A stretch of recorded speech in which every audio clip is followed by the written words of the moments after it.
ফেব্রুয়ারি 12 তারিখ সংসদ নির্বাচন উপলক্ষে যে তালা মার্কার আহ্বানে এই উঠান বৈঠক, ইনি আমার শ্রদ্ধেয় স্যার ভাইস প্রিন্সিপাল স্যারের ছেলে। এনার সঙ্গে আমার কোনোদিন সাক্ষাৎ ঘটেনি, কিন্তু স্যারের সঙ্গে আমার সম্পৃক্ততা অনেক গভীর হইতে গভীরতম।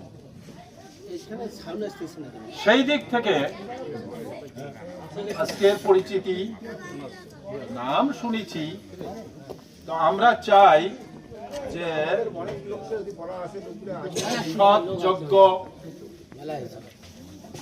এবং নির্ভেজাল মানুষ সংসদে যাক। সেটা তো আমার একার ইচ্ছায় নয়, এটা আমার ব্যক্তিগত ইচ্ছা। এখন অতীতের যে সব দলের নির্বাচন, এবারে তো একটা দল নাই, তাহলে ওই দলটাই নির্দলীয়, তারপরে ইনিও নির্দলীয়, যারা দল সাপোর্ট করেন তারা দলেই ভোট দিবেন। আমি মনে করি যে নির্দলীয় ভাবে আপনাদের বিবেচনা করা প্রয়োজন। আমার এই আশাটা একটু গভীরভাবে আপনাদেরকে চিন্তা করার জন্য বলছি। মনে করেন আমি হাতীবান্ধার প্রার্থী হিসেবে ডাক্তার রেদওয়ান সাহেব নাই, ধরে নিলাম আমি নাই, বাকি সব প্রার্থী আছে। এই রেদওয়ান সাহেব প্রার্থীকে বাদ দিয়ে আজকে যদি ভোটটা হয়, আপনারা কাকে ভোটটা দিবেন? হাতীবান্ধায় কাকে আপনি ভোটটা দিবেন? তাহলে ভোট দেওয়ার সুযোগ হলো যে 2-3টা মার্কা আছে, সেগুলো, সেই মার্কাগুলো কোনোটাই হাতীবান্ধার সাথে সম্পৃক্ত না, সবগুলো দূরের মার্কা। এই যে মার্কাগুলো দূরে চলে গেল, আপনারা কি মনে করেন না যে আপনাদের এই মার্কাগুলো যদি এমপিশিপটা যদি দূরে চলে যায়, আপনারা কি ভালো থাকবেন না খারাপ থাকবেন বলেন?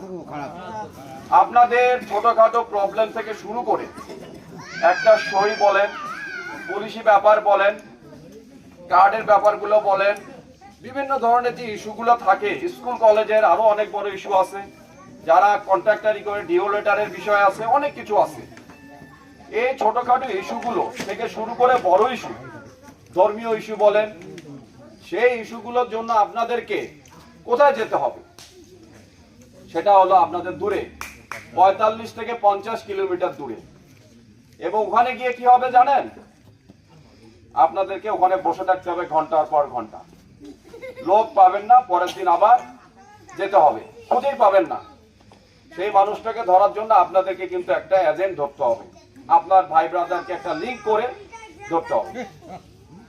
আমি যে চিন্তাটা করেছি সেটা হলো যে আমি কেন আসলাম, আমার কাছে মনে হলো যে হাতীবান্ধার মানুষের যে অবস্থান, যদি আমার মতো কোনো মানুষ যদি এগিয়ে না আসে, আমি যদি না হয়ে আরেকটা মানুষ আসতো হাতীবান্ধা, একটা যোগ্য ভালো প্রার্থী, আমি হয়তো আসতাম না। আমার কাছে মনে হলো কোনো না কোনো মানুষকে তো আগে আসতে হবে। আমরা যদি সবাই চিন্তা করি রাজনীতি খারাপ ভাই, যে লাভ নাই, সবকিছু যদি আমরা এভাবে চিন্তা করতে থাকি, আপনি তো কখনো মানুষের ভালো করতে পারবেন না। ভালো কাজের জন্য সবসময় মানুষ আপনাকে বাধা দিবে, মানুষ আপনাকে নেগেটিভ কথা বলবে যাতে আপনি আগায় না যান। কিন্তু আমার কথা হলো, আমাদের মতো মানুষ যদি না আগায়, সমাজে যদি সুশীল মানুষ যদি আমরা আগায় না আসি রাজনীতি, তাহলে কি রাজনীতি আমরা কি খারাপ মানুষের হাতেই ছেড়ে দিব, চলতেই থাকবে? তা তো হয় না। অর্থাৎ এই যে চিন্তাটা আমার, যে না, আমার হাতীবান্ধা এলাকার মানুষ, এই মানুষগুলোর জন্য যদি আমি না দাঁড়াই, এই মানুষগুলো ভোট দেওয়ার যদি আমি সুযোগ করে না দিই, তাহলে এই মানুষগুলো খুব কষ্টের মধ্যে পড়ে যাবে।